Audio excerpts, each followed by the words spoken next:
graduate of Morehouse College, and so we are celebrating with all HBCUs across the nation for another victory. So come on into the room. Be sure to share this broadcast. This conversation will be very insightful.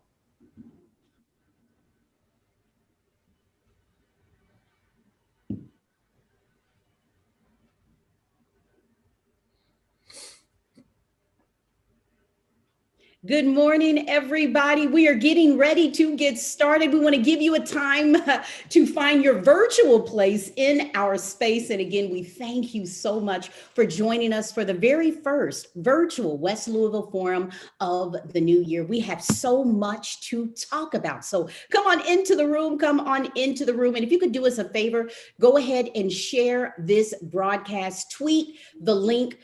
This is taking place on our Facebook page, and go ahead and share Facebook and YouTube. Go ahead and share the links and let everyone you know to come on and join in this conversation. There will be an opportunity at the end of the discussion, probably about 10 minutes at nearing the end of the forum, for you all to pose questions, and our wonderful moderator, who I will introduce here in a bit, will make sure that your question is heard. Hey, welcome. I am Miss Crystal Goodner-Spratt. I am the Director of Communications for Simmons College of Kentucky, and I want to welcome you to the very first virtual West Louisville Forum for 2021. Today, we are talking about it. Today's topic is Biden and the future of Black America. Should Black America expect change?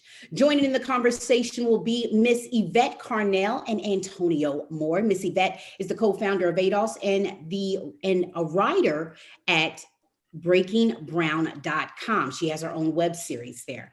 Antonio Moore, he's the co-founder of ADOS, also an attorney and also Emmy Award nominated film producer. And we are super excited to be joined by our Congressman John Yarmuth. Our moderator for today will be the Emmy Award winning news personality, Mr. Gilbert Corsi, and he's the anchor for WDRB News. Real quick, before we get to the conversation, let's go ahead and take care of a few housekeeping issues. We want to welcome everybody. Thank you so much for your support for Simmons College of Kentucky. Classes begin on January 19th, and there's still an opportunity for you to register. You can enroll today by texting admit to 55444. That's admit to 55444. You can also give us a call at 776-1443. All right, let's get ready to jump right into this discussion, but real quick,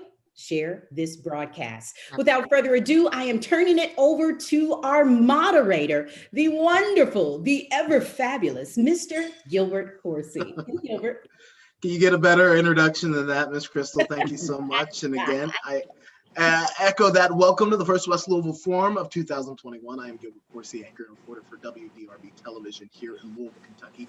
My pleasure to serve as a moderator on this day, where we look at the topic of the election of Joe Biden and the future for Black America, and that question: should Black America expect change?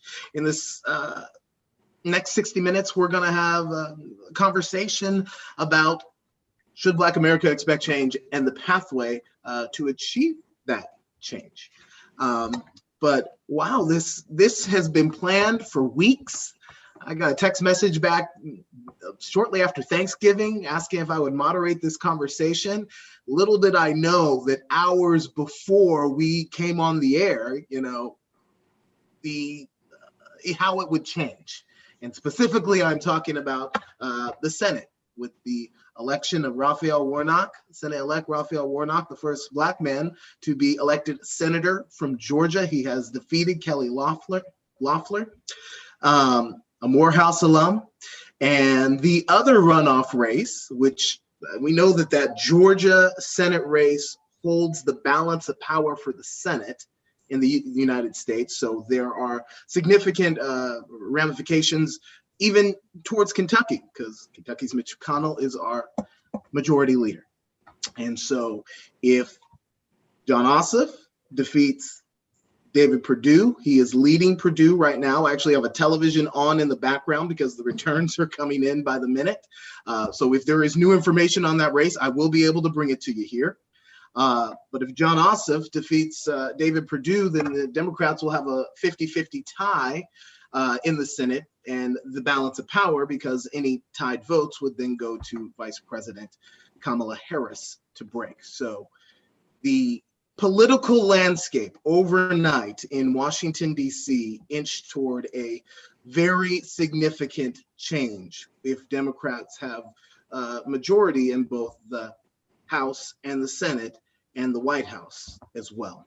So let's begin our conversation really with that background. And Yvette Carnell, I'm going to come to you first. Ladies first. That's what I was raised on. So you at one point in time were a congressional aide early on in your adult life and career, correct? Right?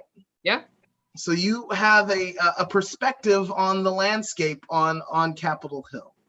I'm going to start with you with this first question. I'm going to come around the horn with it. What are the changes that you feel like we need for the Black community? Well, one of the changes that I think we need is to kind of be cohesive in terms of what our agenda is, right? So we tend to kind of come into conversations with this idea that we need to just kind of shore up generalized goodness within the party, as opposed to shoring up good generalized agendas that we have decided on, right? So I saw a lot of, I think Warnock, I think I think if Ossoff pulls this off, I think if they both pull this off, that means that there was an enormous amount of Black, voter turnout. And I think that means there has to be an exchange for that turnout. And I think we have to be really clear here in Georgia what that exchange looks like specifically for us, not just for the goodness of the Democratic Party, but for us as well. Because if you look at COVID, we're kind of going over a cliff. We understand what those disparities look like. So what that looks like for me is a very specific kind of agenda. We came out, we had a whole conversation of, everybody, should we turn in our absentee ballots, right? Let us know why. So what that means now is that there has to be an exchange. It can't be just, we're better than Trump. As Democrats, as Democrat elected officials, we're better than Trump. Well, that's a low bar, being better than Trump, right? Because Trump has been kind of bottom of the barrel. So it has to be a conversation about what that kind of specificity looks like. Antonio. First of all, I'd like to start off by saying congratulations to on the win by Warnock. Had a chance to meet him through Dr. Kevin Cosby at a summit in the Caribbean islands. One of the things that I start off with is just, what is the ask? I think in a lot of ways, while this is a symbolic moment, I wonder what the politics behind it will do for Black America at large, or for particularly Georgians. When I look at this thing, it's a 50-50. Okay, they get both seats, and you can correct me if I'm wrong, Yarmuth, but Congressman Yarmuth. But they get both seats, and then Kamala breaks the tie. The likelihood we get progressive policy out of that is just low to me.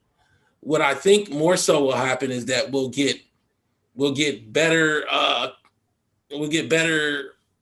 decisions coming out of how to confirm staff. So Biden doesn't have to be bogged down with that. We'll get better different kind of sections inside of the Senate. But what I don't think this is a mandate to do progressive policy. And the thing that we have right now is that Black Americans, young Black Americans, are in a position where they need transformative policy, and they're owed it. Because without them, this election, both presidential and also this sub-election in Georgia, would have went the wrong way. What we are talking about is reparations. I firmly believe without ADOS, there would have been no discussion of reparations. That is a sad state of affairs, because what reparation represents isn't just money. It is that transformation. So I don't know if everybody really grasps that. And I'm not just talking about, while it's important to start with the commission, I'm talking about a recognition of the state of where Adolph's black folks are, more black men incarcerated than all women on the planet. Understand the same families that came out and voted yesterday, their brothers, their sisters, their cousins are locked up. While at the same time, we lack the wealth to actually access the privileges that we're deserved in this country that we built. It's important to set the stage with what has President-elect Biden said that he will do.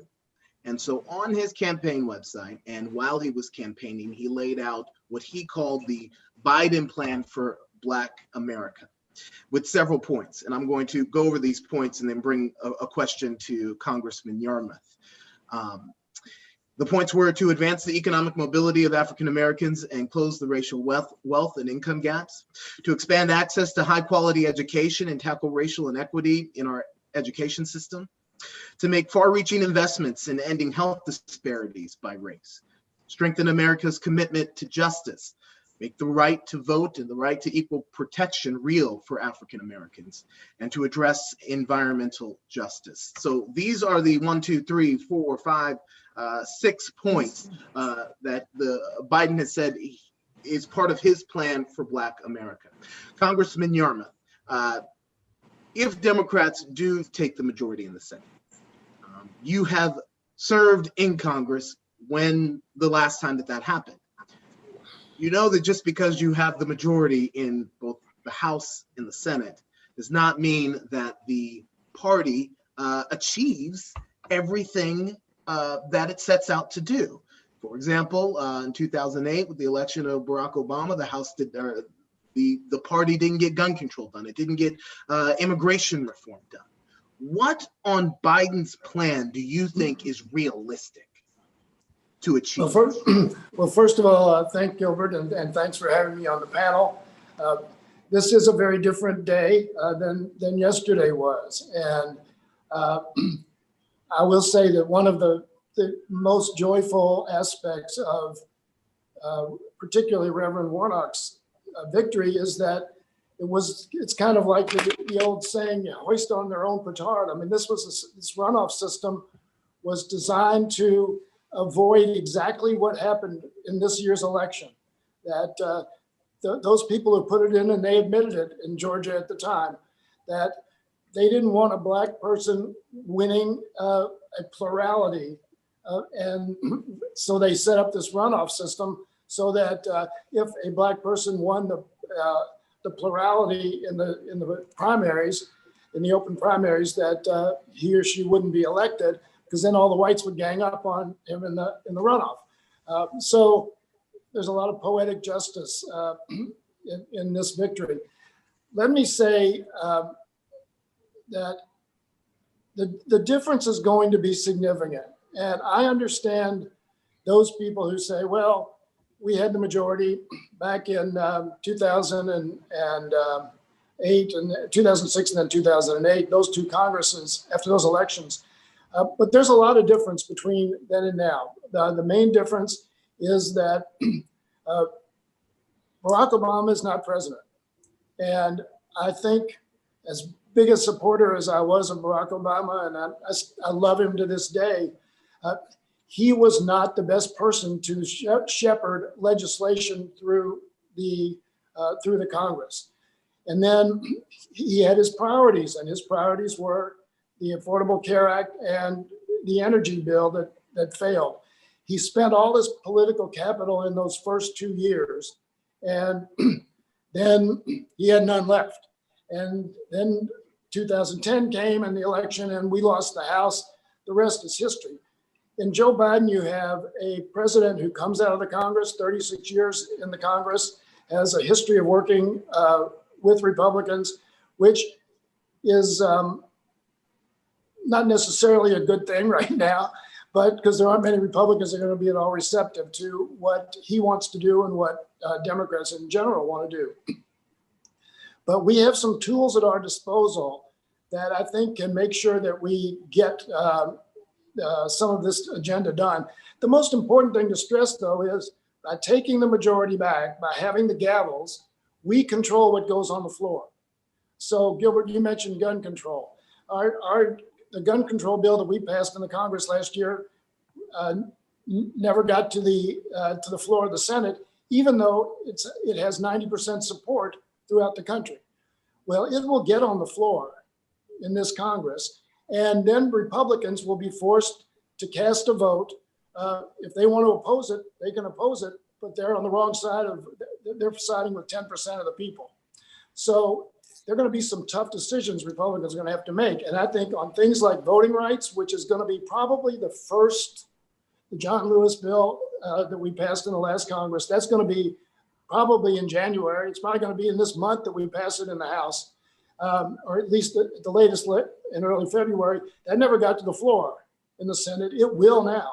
And then you put all these Republicans on the spot having to say, I'm either going to vote to give everybody an equal chance at voting in this country and expand voting opportunities, or not. And so I think there are going to be some very difficult moments for Republicans in the Senate under this administration. So, one of the other things that I think is important to stress is, for instance, President-elect Biden's agenda item to provide up to $70 billion for HBCUs. Clearly, we've got an HBCU graduate now as Vice President of the United States, and another one as a United States Senator. And of course, in the House, we have many graduates of HBCUs, including my good friend Jim Clyburn, who is one of those people who I think was orchestrated, along with Stacey Abrams and some others, this incredible change in government. I would say the salvation of government, and not overstate what's happened. But that's an issue that is ripe. It's important. And right now we have the power through something called reconciliation to pass bills in the Senate with less than the 60 votes. And we would have to pass a reconciliation instruction through the Budget Committee. That's my committee in the House. It probably will be Bernie Sanders' committee in the Senate. So the opportunities to do some real change and to provide some real resources to help and narrow that gap in education funding and healthcare, housing, all sorts of aspects of society, is going to be much more possible. Are we going to get everything we want? Of course not. We're not. Mitch is not that kind of a guy. But I think we have a chance to move a considerable amount of his agenda. Thank you, Congressman. And I want to go back to both Antonio and Yvette, because you guys both spoke about this idea of there must be an exchange. Your vote equals, the policies that benefit the people who put those folks in office, right?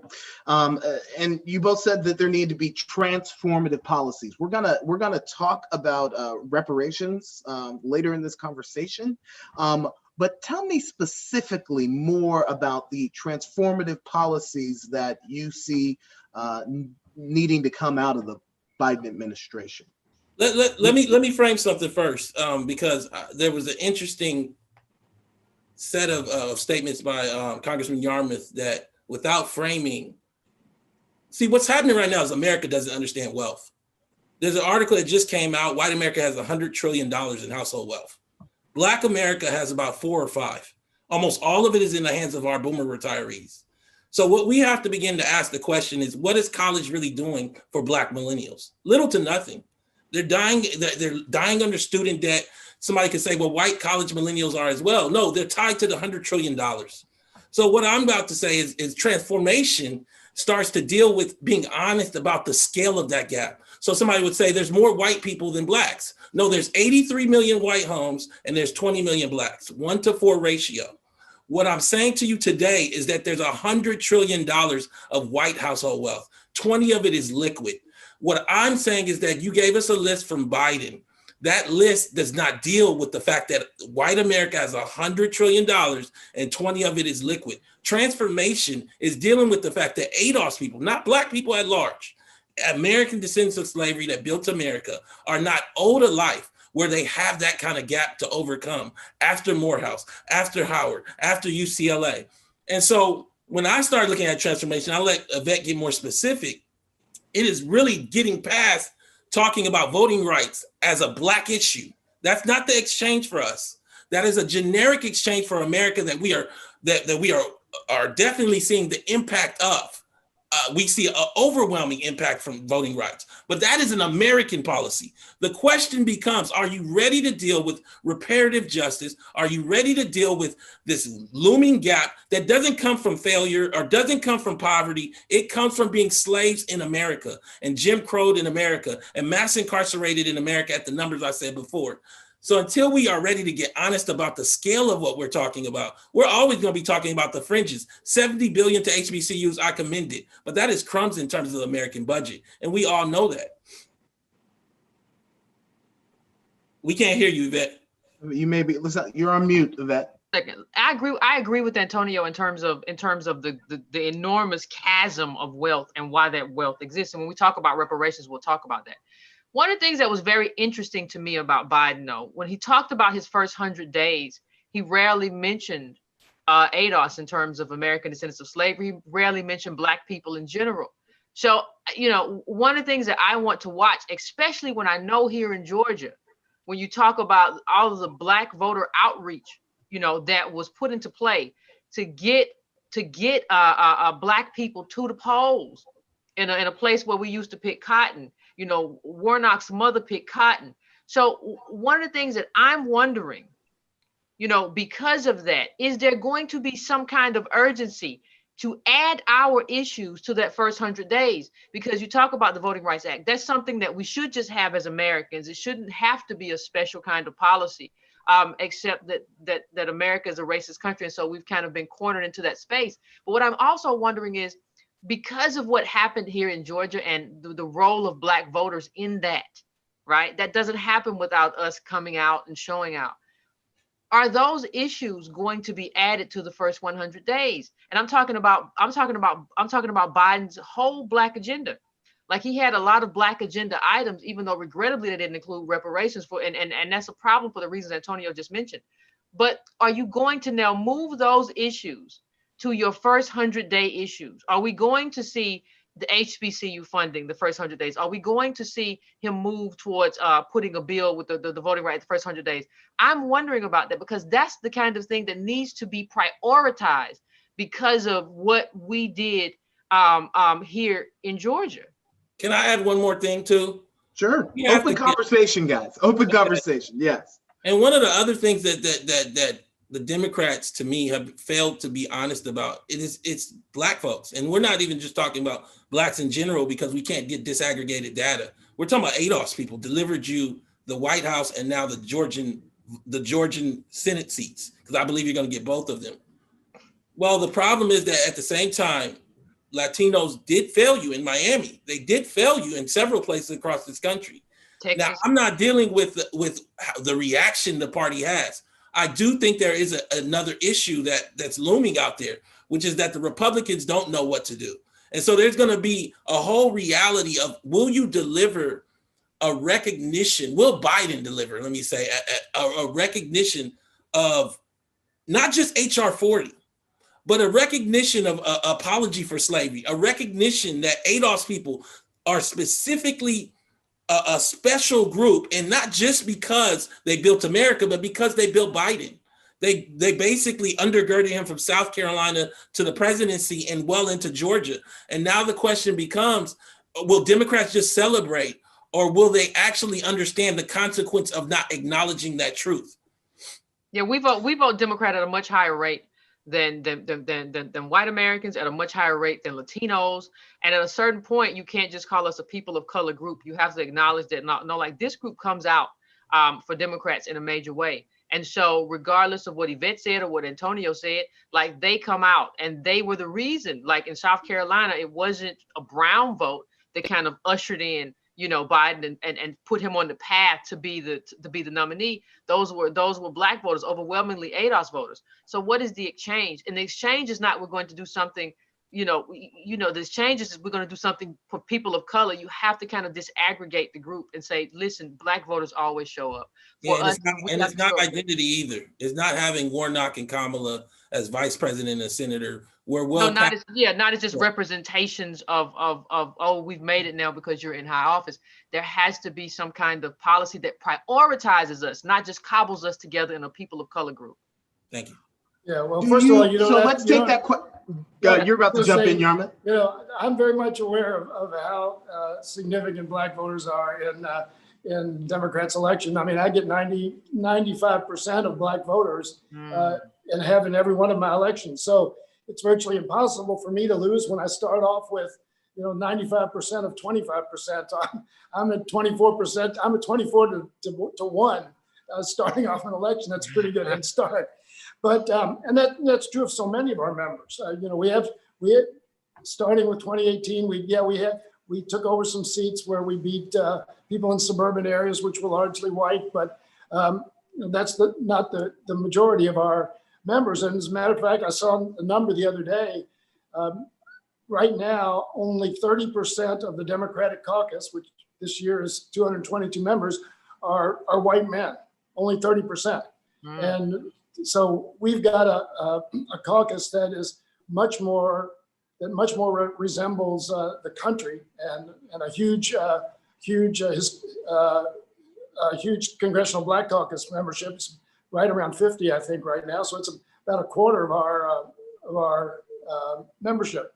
So I think what you're going to look for, I'm not exactly sure how Joe Biden is going to prioritize legislative activity over whether it's first 100 days or the first 6 months or the first year. But I know from the perspective of the Democratic caucus, those initiatives are going to be high priority items. We're not going to sit back and wait for Joe Biden to say, hey, I want you to pass this, and not to work on anything else. So I feel pretty confident that a lot of the things you're talking about, I know that HR 40 is just almost a symbolic start with reparations, but that's going to pass early in the session. I guarantee you that, and it will get to the floor of the Senate. So I think you're going to see a lot of legislation that is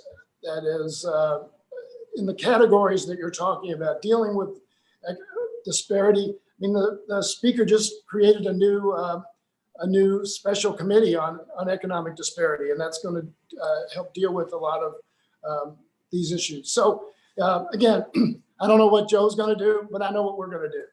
Okay. And I think you're going to be happy with our prioritization. Just to clarify, HR 40 is the funding of a study or a commission to study reparations, right. How it would work, who would be eligible, what would be the cost.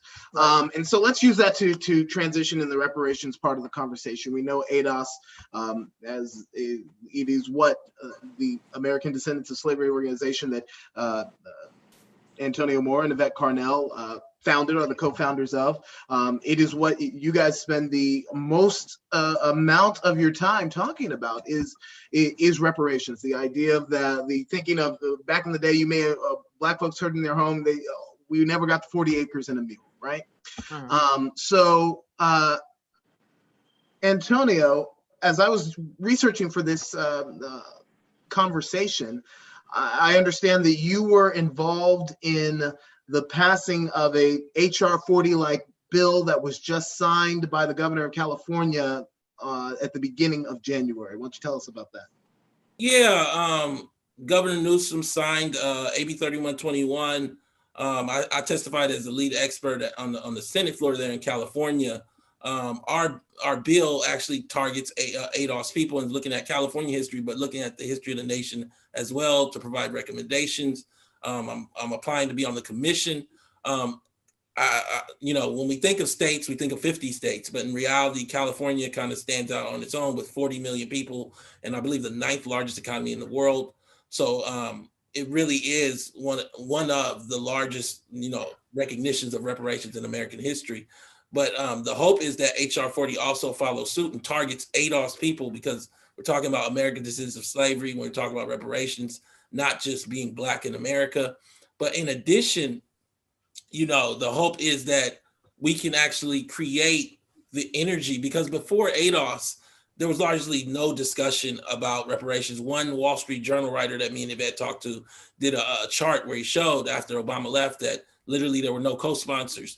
We ignited that discussion through ADOS and, ADOS people across the country from South Carolina, Atlanta, Texas. They started going to their Congress members. They started going to presidential candidates. And as a result, that sponsorship now is at record levels. What I hope is that this is a recognition, because what we run into is the incongruence of reparations with the people of color argument. Reparations is a recognition that you look from the Electoral College. I presented to Discovery Channel on the Electoral College just recently, all of their executives. You look at the reality of why we had so many Virginians as presidents for so long. You look at the reality of citizenship and why it's structured as birthright through the slave. You look at the reality of these states from Georgia to Louisiana to Alabama and steel mines. You look at the reality of everything, and it's built on the back of ADOS people. And I don't know if this nation is ready to recognize that, but ADOS is pushing for that to be the case. Coming back to the California bill, it's actual law now. So we're just looking at trying to form this commission and actually begin to frame people's understanding. Because I think right now we're pretty much in a people of color America, while the American nation itself is built on ADOS black folk. Yvette?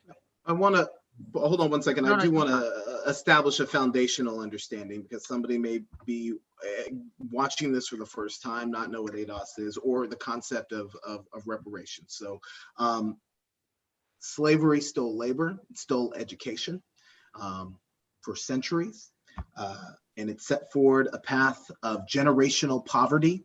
The idea of reparations is repayment for the money that was not paid to workers as America built its country. I want to go next, and Yvette, I'm coming to you right after this. I want to talk to Congressman Yarmuth about this concept of reparations, because you're the dollars and cents guy. You're the budget chair in Congress. And this notion that the government's going to cut checks to black people to pay for slavery in 2000 whatever for something that happened centuries ago is far-fetched for some people out there. What realistically do you think reparations looks like at the end of this study, at the end of HR 40? Well, first of all, no white guy is ever safe trying to discuss topics like this. I mean, there's generally very little upside. But let me try to kind of frame it in political reality. And I think that the problem right now is whenever you talk about reparations, you get lots of white people saying, I didn't have slaves, I didn't do that. Mm-hmm. And they wash their hands of things because it happened 100 and 200, 300, 400 years ago. And so I think that we have those, and I believe that, and whether, I don't know about cash payments, I believe in reparations, and I think there are ways we can get there. But there has to be a parallel effort to talk about systemic racism in today's world, so that those people, some of them who are saying, I didn't have anything to do with it, realize that the society they live in actually does have something to do with it. The disparities, the discrimination, the history of exploitation, because that happens now. I mean, I think I talked about it at the last year's session. I was very fortunate. I got to go to Yale University. I was actually in kind of an affirmative action admission. I was a Midwest public school guy. And at the time they were looking to bring in, they had too many Eastern prep school guys. And I say guys because it was all male at that time. But you think about the history of those elite institutions and how they, not necessarily overtly, but certainly systematically discriminated against Blacks and a lot of other minorities, because We had preferences for sons of alumni, so they got a preference when they applied. We had scholarships for them. We had preference for those going to elite prep schools. The whole system of entry and opportunity to those institutions was systemically denied to again, to Blacks and a lot of others, but primarily to Blacks. I mean, right now there are more Asian students at Yale than I think white students, so it's pretty close.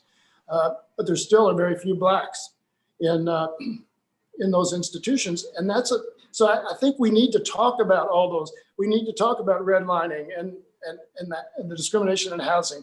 We need to talk about funding of public education and how that has been part of the discriminatory process, so that people begin to understand. Those people you have to convince. And I haven't seen any polling on reparations. You all may have done some, but I suspect it's a fairly small percentage of the country that supports reparations. So we got to do is we have a sales job to do to make sure that people understand that the slavery didn't end, the discrimination didn't end, the systemic racism didn't end. It's still going on today, and then you bolster the case for reparations.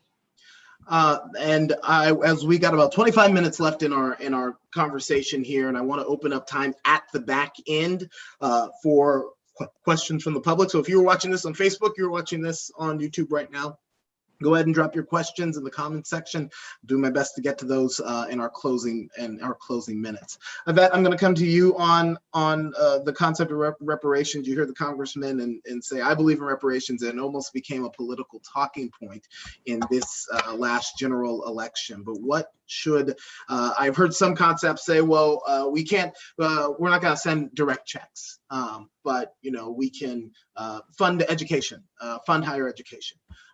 Or affordable housing, or help folks purchase their first home with grant money. What form do you believe reparations should take? Well, and let me just speak to what Congressman Yarmuth just said.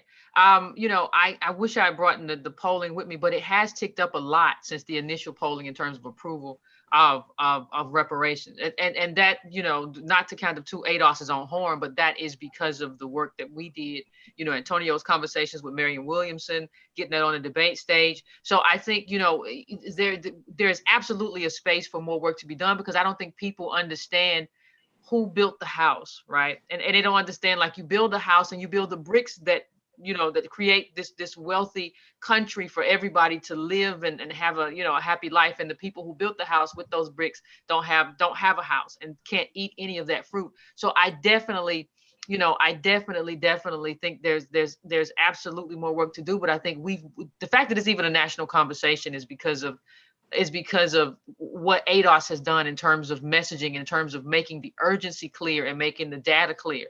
And I think, people who don't understand the importance of not just slavery, but the accrued disadvantage and what that has meant for us need to go back and kind of read the Kerner report, right? Because that report anticipated that we would become a bottom caste if there was not some kind of transformative intervention by government that never really happened.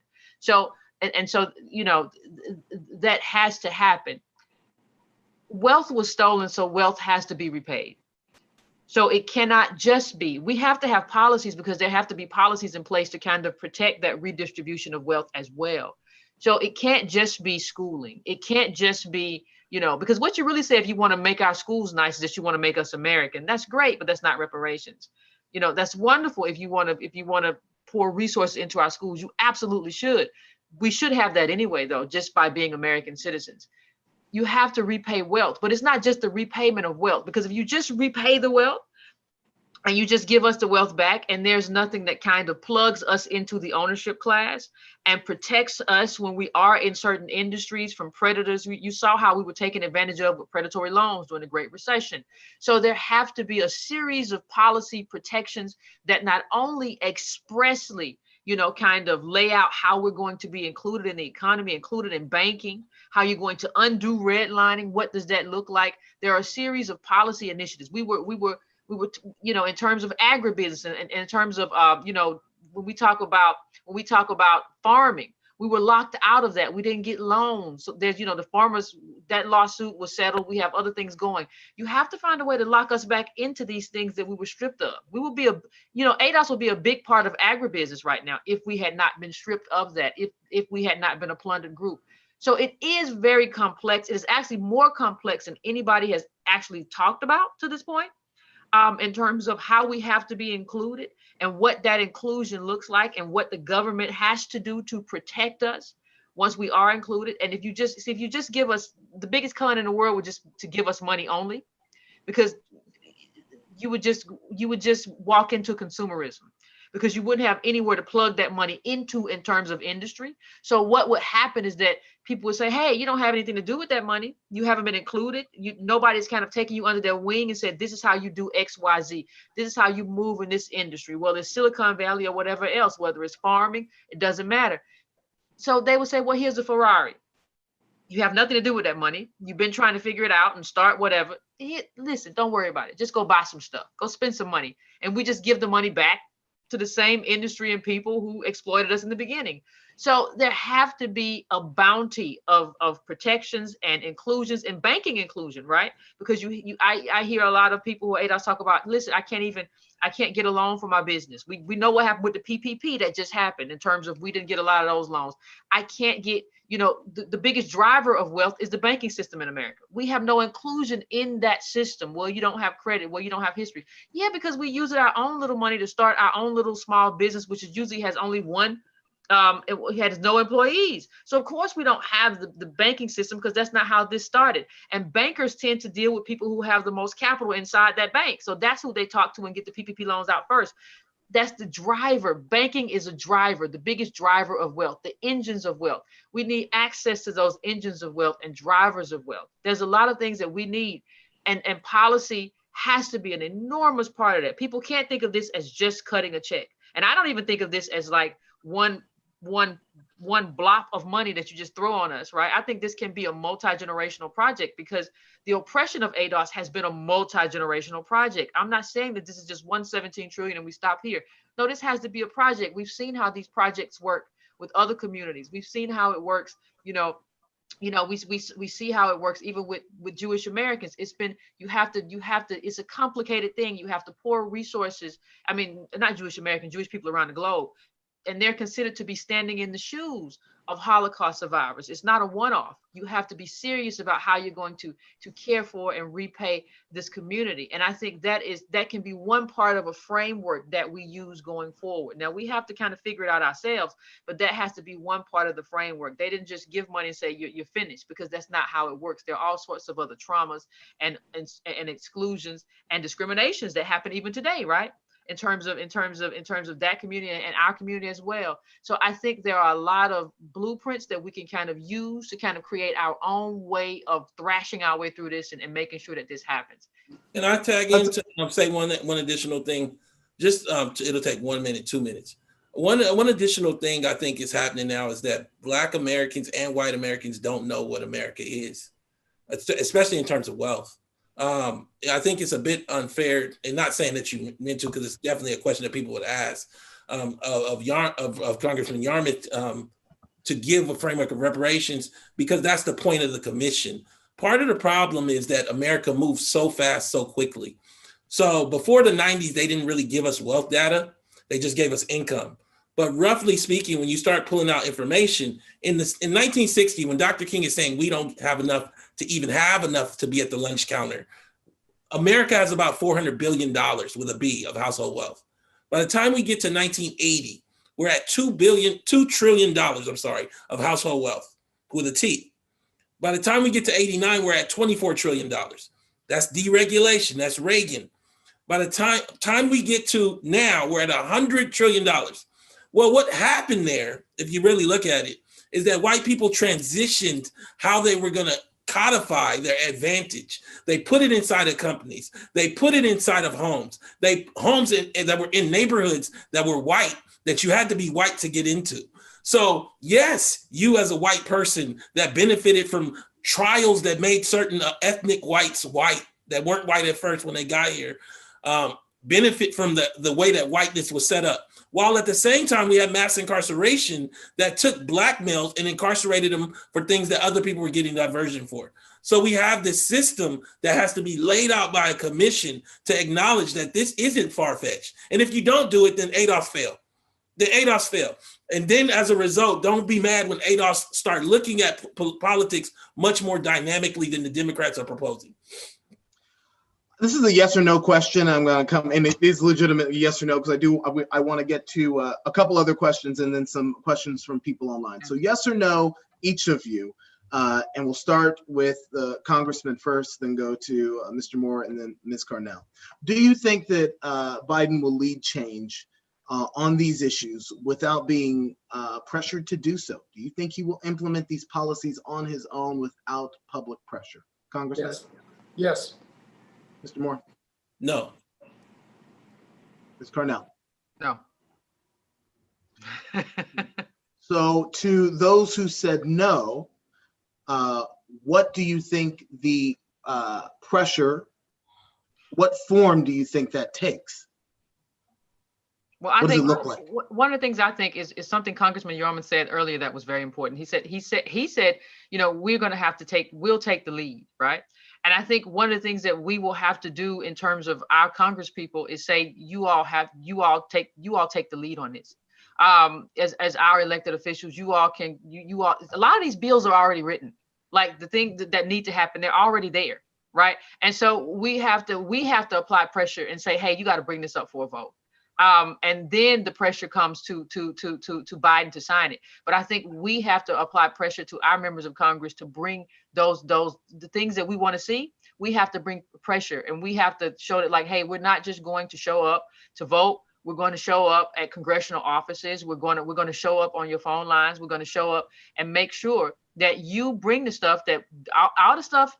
Biden had a whole plan. Now, he didn't do much on reparations, but he also had which is a problem. We still got a pressure on that. We can't let that go. But even the other stuff that's on his Black agenda, I think our job is to say, hey, we're not going to necessarily wait on Biden to bring this up. We all have congressional members. Those of us who are in Democratic districts, you all need to get on board with this agenda, and you all need to pass this kind of legislation, and you all need to say, hey, you need to sign this. And I think you know, make that a priority for our own people, because I think he kind of leans toward you know, it being a very good thing to negotiate with Republicans. And I'm not saying that it's not, but I'm saying that, like, that seems to be as opposed to some kind of fight or pressure. I think, you know, he spent a long time, you know, what do we call the Senate? The Gentleman's Club, right? He spent a long time in the Gentleman's Club. And I think, you know, spending a long time in the Gentleman's Club means that sometimes you want to sit down and have a conversation and meet in the middle. And sometimes the meeting in the middle isn't justice, right? And so we have to pressure him to move in the direction of justice, not moving in the direction of what is the best middle ground in negotiating with Mitch McConnell. Let me also say that I believe that pressure looks like a realization that Black votes aren't a captured vote. So right now, that's the way the Democrats pretty much approach it to me, that this is a captured voting base and it all comes down to turnout. Well, I don't understand. So I guess I'm a lifelong Democrat, but I don't see there not being a possibility of a world where Blacks look at third parties, where Blacks look at a reformed Republican Party. We don't know what happens with the Republican Party as a result of this. I'm saying to you that pressure looks like you might lose seats. You might lose the presidency if you don't address Black issues. The fundamental issue we have right now is that we're not kind of one without that. So Black folks are going to have to realize your life looks a certain way if you vote without demands. That this is not just about voting to get a Black person to be the senator or to get a Black person to be the vice president. This is voting for the very lives of your children. Right now, I want to know people's position on Lyft and Uber. The fact that those things exist is a failure of labor law. I want to know what we're going to do on immigration. How does that impact ADOS people? I don't have family outside of the country. ADOS Black America will start to awaken to questions that will pressure, I think, the party and not just be a captured vote, and that will create the pressure. Antonio, this is a question from one of our viewers as we go into our closing minutes. Are Black voters and ADOS voters interchangeable terms to you? No. No. No. Absolutely not. I mean, I think that that's been the problem. I mean, because like you have to even look at it from an immigration standpoint. ADOS black voters, American descendant of slavery. We don't have any family outside of the country. Largely low skilled workers. Many of the low skilled immigrant workers that come here might compete for jobs. So we have a whole different dynamic with immigration that we haven't been honest about politically. Now, if we do get honest, the Democrats have a problem. Because right now we haven't been honest, and we've been voting on just altruism instead of honesty and political awareness. But in addition, we're owed a debt by this country. And I'm talking about a debt of scale that should propel us into very much elite status at large scale. And I don't know if everybody has really understood that premise when they talk about reparations. So while respectfully, Congress Yarmuth talks about convincing a white voter, all I got to do is convince a black voter. If I convince enough black voters, you got enough problems where you're going to have to address that to keep your seats. And so that's just my opinion. I don't have to go convince a Trumper whether he should pay reparations. I just need to convince a black person that they will not survive without it. And pretty much COVID will do that for me soon. So this is where we're at. And you talk about convincing. I mean, there are challenges to the ADOS movement within the Black community itself. Congressman, this is a question for you from a viewer. It says, why hasn't the House considered the suggested edits for HR 40 by Dr. Darity before pushing it out? That's a good question. I can't answer it. I'm not aware of it. You know, I'm a co-sponsor of the original HR 40. That's Sheila Jackson Lee's bill. And so it would have been her decision as to whether or not to consider those amendments. I have not heard any discussion of that, actually. Let me tell you what several of those edits are. The first and foremost is the most specific, most important. Right now, the bill just says African Americans, which doesn't make it a reparations bill. You can't give reparations to a congressman, to a person that got here in the 90s. That's not reparations anymore. And so like what happens is that the term African American was really meant for the progeny of American slavery, while you have Kenyan Americans, Nigerian Americans, different forms of Caribbean Americans. Those are not the people that are supposed to receive reparations. Right now, the bill is very vague on that point.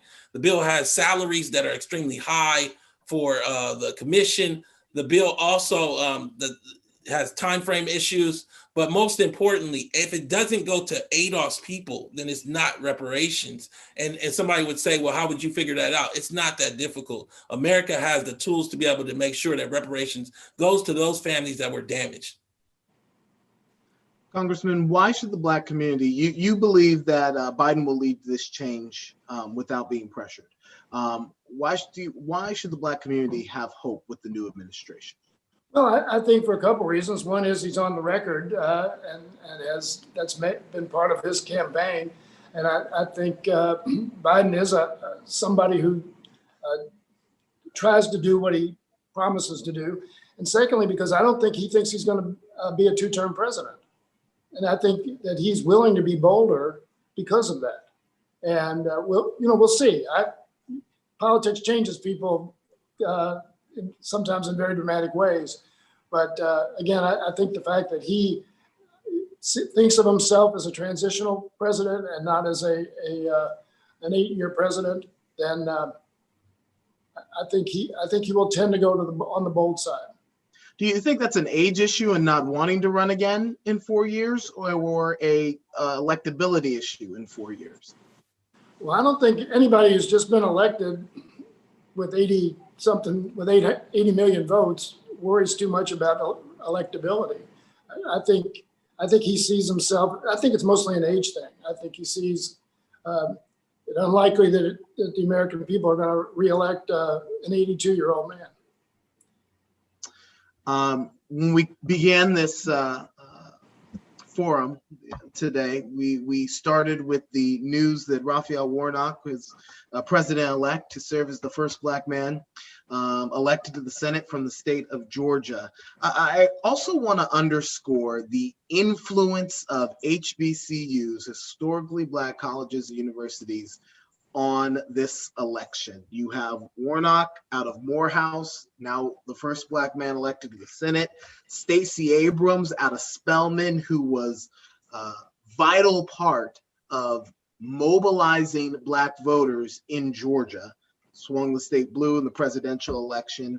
Keisha Lance Bottoms, the mayor of Atlanta, a graduate of Florida A&M, and then Kamala Harris, a Howard alum, who is now going to be the president of the Senate and vice president of the United States, first Black woman, Indian woman to hold that position as well. All of these folks tied to HBCUs, and we do this West Louisville Forum because it is presented by Louisville's only private and Kentucky's only private HBCU, Simmons College of Kentucky. I want to open it up while we have our last 5 minutes, and I want to go back and peruse the questions because I wish I had time to get to more, but this was just such a dynamic conversation that we smashed into the back end for questions. But I do want you guys to start thinking about a closing thought, offer an opportunity for a closing thought on your optimism or non-optimism about this new administration. And Yvette, let's have you go first. Well, I'm happy that you shouted out HBCUs. I too am a graduate of Howard University, so shout out to HBCUs. What I would like to say is, really the direction that we go right now in terms of when we talk about the Black vote, and it's not interchangeable with the ADOS vote, but we are a Black community, but ADOS, is the group that has built the country and suffered and has not been able to eat the fruit of that. I think largely where we go will be determined by what ADOS determines to do, and how we determine to build, and how we determine to kind of build our allyship, right? And what we have seen far too often is that our kind of allyship has been built off of this idea that we will choose the lesser of two evils because Republicans tend to be overtly kind of racist. We saw a lot of that with Trump, right? And I think one of the things that has to happen and what we have to build out is a body politics. And let me just say this, Reverend Raphael Warnock was not able to explicitly discuss race or anything that could be seen as controversial, but race specifically, even though he has a mother who picked cotton. He had to hug a puppy and cradle a puppy so he wouldn't be seen as an angry Black man. That kind of interfacing with white America, especially with the white America that is in the deep red South, limits us and ties our hands in terms of the kind of advocacy that we need to do. We cannot expressly advocate for anything for fear of kind of running into certain tropes. And those tropes then limit us from doing the kind of politics that we need to do to make sure that we're not a bottom caste. And so, yes, we need to advocate for ourselves in a very specific way. And a lot of this is going to tie to us. The second part about it, though, I think white America, Congressman Yarmuth is willing to sit here and have this conversation. I think white America in general has to be willing to sit here and have that conversation and not be willing to cast Warnock as some kind of, if he gets controversial, if he frowns, have to be willing to have a conversation about his mother who picked cotton and have a conversation about what that mean and what that meant to her life and how we fix that. Not just a conversation about healthcare. He did a lot of his, I'm here in Georgia. A lot of the advertisement was around healthcare and things of that nature. And I'm not opposed to that, but he has to be willing to talk about his life, and he has to be willing to talk about race in his life. There was one commercial where he talked about, being in a grocery store and having been pulled out and yanked out because he was a Black man or whatever. And that's a powerful story, but there was not an ask based on that story, if you understand. So there was not a discussion about what that story meant to us. And if he had discussed that story, he probably wouldn't have won, right? And so if he had gone in depth about what that meant or talked about systemic racism, he probably wouldn't have won. It's kind of hard to have that as the political kind of interfacing where that's what we have to do in order to win. We can't talk about our lives. We can't talk about what that life means. We have to hug puppies and say, I'm not angry, I'm a good guy, and I love this puppy. There has to be a willing of white America to really listen and hear those stories and understand what that means, and not kind of turn us off because we're discussing a very specific kind of politics that applies to us.